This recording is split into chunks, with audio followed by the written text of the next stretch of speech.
নমস্কার বন্ধুরা, আশা করি তোমরা খুব ভালো আছো। আমরাও ভালো আছি। আর দেখো, সকালবেলা বাসন কুসন এই বের করে দিয়েছি, ভিডিওটা শুরু করলাম।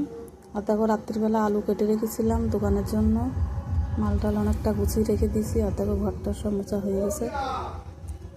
আর ওই যে কাঠ গাদা করা রয়েছে, ওইগুলো সব এক সাইড করবো, করে উঠোনটা গোবর দেবো। অনেক দিন থেকে গোবর দেবো মনে করি, তার সময় হয়ে ওঠে না। আর এই দেখো, এই জামা কাপড়গুলো শুকিয়ে গেছে, ওই জন্য এক সাইড করে ভাঁজ করে রেখে দিচ্ছি। আর ওই কাঠগুলো এক সাইড করবো, করে উঠোনগুলো সব ঝাড় দেবো দিয়ে। আর মেয়ের বললাম যে চাটা বসাতে, আজকে হাটবার, দোকানের মাল ডাল গোছাতে হবে। তোমাদের দাদা ভাই বাজারে গেছে বাজার করতে, বাজার আসলে চান্দান করে পুজো করে রান্নাটা করব। আর দোকানের মাল অনেক কিছু বানাতে হয়, তো কালকে রাত্রিবেলা অনেকটা রেখে দিয়েছিলাম, ফ্রিজে সব রেখে দিয়েছি। সেইগুলো আবার সব রান্না করতে হবে, করে আবার ওই 3:30 4টের মধ্যে আবার দোকানে চলে যাই। আর কাঠ প্রায় গোছানো হয়ে গেছে। আর মেয়ের বললাম চাটা খাওয়া, তাড়াতাড়ি চা খেয়ে আমি উঠোনটা গোবর দেবো। অনেক দিন ধরে এই রোদ্দুরি রয়েছে, একটু ভেজা ভেজা ছিল বলে কাঠগুলো কিনে নিয়েছি। গ্যাস তো অনেক দাম, গ্যাসে এই বাড়ি রান্না হয়, কাঠে হচ্ছে দোকানের রান্নাটা হয়।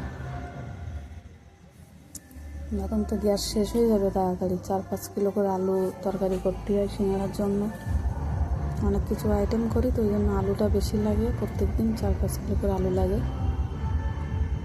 আর আজকে রান্না হবে ওই মুসুরির ডাল বড়া তুলে আলু দিয়ে ঝোল করব। আর আমাদের পাশের বাড়ির বৌমা ওই বড় বড় চিংড়ি মাছ, তার ওই ঠ্যাং দিছিল, ঠ্যাং দিয়ে আর হচ্ছে আলু দিয়ে মেয়ে বললো ঝাল করবো কষা কষা করে, আমি সেটাই করতে। আর দেখো, আমি উঠোনটা গোবর দেওয়া প্রায় শুরু করে দিচ্ছি। এই দেখো, শুরু করে দিয়েছি। এই সাইডটা গোবর দিতে বাকি আছে।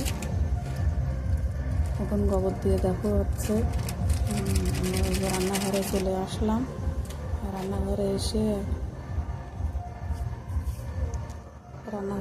এই দেখো বড়াগুলো ভেজে নিচ্ছি। আর এদিকে আলু ভাজা হয়ে গেছে আমার, আলুটা আগে ভেজে তুলে রেখেছি।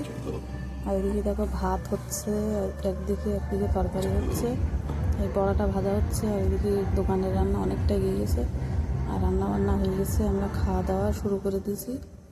এই দেখো, তারপরে খাওয়া দাওয়া করে তাড়াতাড়ি দোকানে চলে যাব।